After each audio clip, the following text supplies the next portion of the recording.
UK Prime Minister Keir Starmer's leadership looks untenable after revelations he appointed Peter Mandelson as ambassador to the US despite knowing of his links to Jeffrey Epstein. I do note Mandelson denies any wrongdoing. But a couple of things have happened over the last 24 hours to heap more pressure on Keir Starmer. It's been revealed Mandelson received a taxpayer-funded payout worth tens of thousands of pounds after being sacked for his links to Epstein.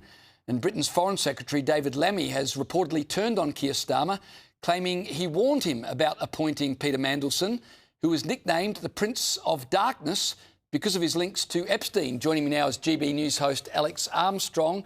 Alex, talk me through these developments. Are they the final nails in Starmer's coffin? He's absolutely finished. He really, really is. It is so bad for the Prime Minister right now. He is on the front page of every national newspaper for the fifth, sixth day in a row now. You just cannot, you just cannot state how bad it is, James. It really is something else. The Prime Minister, of course, his judgment, who is meant to be this forensic lawyer, by the way, that's what we were all sold as when we bought into his government and he won this landslide majority. We were all told he wasn't going to be as bad as Boris Johnson. He'd be sleaze-free. But this has been one of the sleaziest governments in history.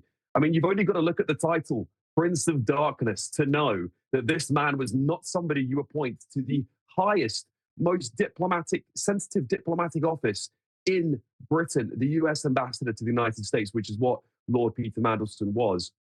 The problem is, James, is that the Prime Minister failed to act time and time again. He was warned prior to the appointment. He got a massive security vet in which he had to admit in Prime Minister's questions just this week gone by that he knew that Mandelson and Epstein had a relationship, which is bad enough, right? And there's the litany of scandals that have followed Peter Mandelson throughout his career. He's been sacked twice from government. So the Prime Minister is really on the ropes. And if you were just talking about David Lammy, who's now the Deputy Prime Minister of Great Britain and Northern Ireland, he's plunged the knife directly into the back of the Prime Minister on the front pages. But it's not just him. It's Angela Rayner, the former Deputy Prime Minister. It's his Deputy Labour leader who is plunging the knife in another newspaper. There is bigwigs from across the Labour government, previous Labour governments, who are all now trying to clear their names of any involvement in this matter so they can have a run at the Labour leadership, which will inevitably make them Prime Minister. This is really, really bad for Keir Starmer.